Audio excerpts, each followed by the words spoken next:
why Dr. Ngozi chose to have a statement outfit and just stick to it and have a style is because she realized that there's always a focus on the way women look. Hair, makeup, dressing, there's just too much attention in that.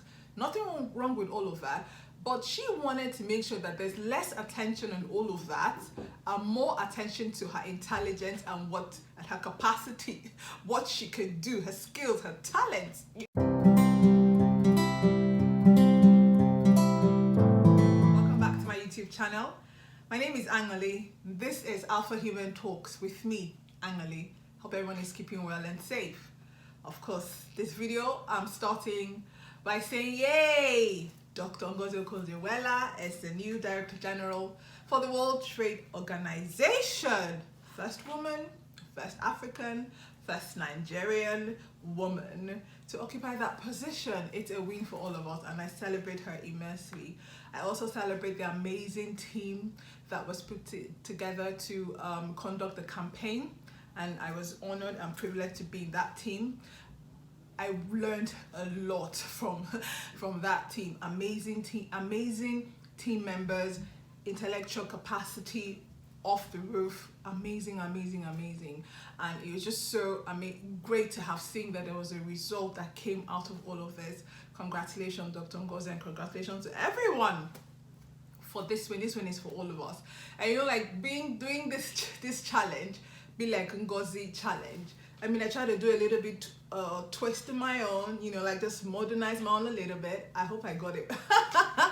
You know, and in doing this challenge, I remember a conversation that was had. It was actually an interview by this foundation called Women Moving Millions, and this interview happened last year actually. And Osase, one of my dearest friends, very intelligent young woman, was interviewing Julia Gillard, who is the former Prime Minister, and Dr. Ngozi, because they co-authored a book. And one of the questions that Osase was saying was, you know, obviously there's always barriers for women in leadership. What does Dr. Ngozi think that we need to keep on doing? I mean, amongst all the things she said, which I hope I'll be able to still share with us today, Dr. Ngozi said, listen, one of the reasons why her outfit, one of the reasons why Dr. Ngozi chose to have a statement outfit and just stick to it and have a style is because she realized that there's always a focus on the way women look. Hair, makeup, dressing, there's just too much attention in that. Nothing wrong with all of that, but she wanted to make sure that there's less attention on all of that and more attention to her intelligence and her capacity, what she could do, her skills, her talents, you know.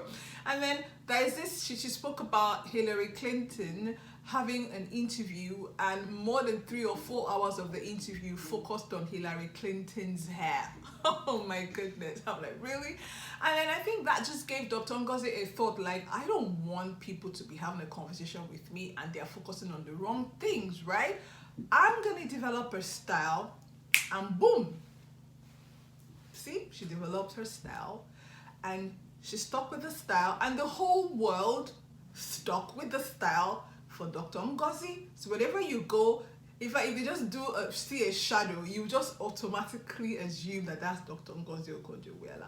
And that's how this particular outfit, or Dr. Ngozi Okonjo Iweala's style, originated from, to give less emphasis on the way she looks and more emphasis on what the brain is giving, her skills, her competence, and everything that she wants to accomplish to be sure that she achieves her purpose. And for me, going on and thinking about it, I'm like, wow, you know, you and I can work towards becoming a first-class chick. This episode is about how I can become a first-class chick. And I've been honored to meet and speak with amazing women who are first class and men who are first class. But the emphasis for me is for more young women and girls and ladies to think about becoming the authority in your field and just apply it. So I'm just going to share a few things I took away from Dr. Ngozi and how she's been so far. And I know that she hasn't even stopped. She's not good. What she has come to do in this world, it has just gotten started. one of the things that I want to share with us today is that I think we need to create or develop a routine, yes, around what you want to do. You need to create and develop a routine, and you have to try as much as possible to stick to that routine. I realized that in creating new routines for myself, those routines become habits automatically. I have no idea how, but those things now become part of me and I begin to do it. So you'd want to change your habit from doing something that hasn't been profiting you to something that's profiting you. Just keep doing it consistently and it will become a habit. Then I would say expand your mind. I do not think that our mind has a limit. I believe that our mind is limitless, and I'm learning that because I am learning how to expand my mind and think outside, in fact, no box. So expand your mind, dig deeper, do some research. And I think it always begins by you not afraid to ask yourself, okay, why is this like this? Okay, why is this like that? And then begin to find out the reasons behind it. It will expand your mind. You begin to realize that you are learning and taking away more perspectives and information about that particular thing you're looking for. And that automatically catapults you. Because really think about it, those who are first class today, those who are authority in their field today, those who are leaders today have been expanding your mind, and you and I could be that as well. I would also say be inquisitive. Be inquisitive. Now, if you're a young girl watching this video or you're a young one watching this video, please don't let anyone shut you down. Don't let anyone feel like, oh, that's a silly question. Well, no, that's a stupid question. There's no stupid question. You don't know what it is and you're asking. I feel like when you ask the wrong people, they'll think it's a stupid question because guess what? They don't know the answer. But if you ask the right people, they'll be able to tell you, oh, okay, this is the reason why. So be inquisitive. Find out the reason behind certain things.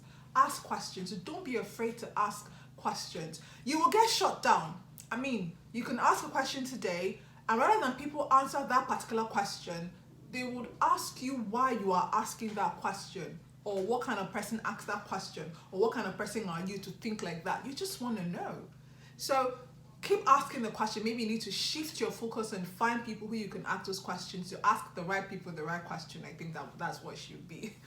I would also say be deliberate and intentional about your circle of influence. Just be deliberate about it. It's important. And I feel like when they say peer pressure is not just for children or like teenagers. I believe that there's peer pressure even when you feel like you're an adult, because adulting is not a game, man. It's a lot of work to be an adult. There's peer pressure even as we're growing, even as a growing woman that I am. There's still peer pressure. So I need to be careful and deliberate about my circle of influence and who I go to for anything at all. So I believe that that's one of the things that can catapult you to be a first class individual. What is your circle of influence like? What are you spending time doing? Who are you intentionally being around? And what energy are you taking away from those sort of people?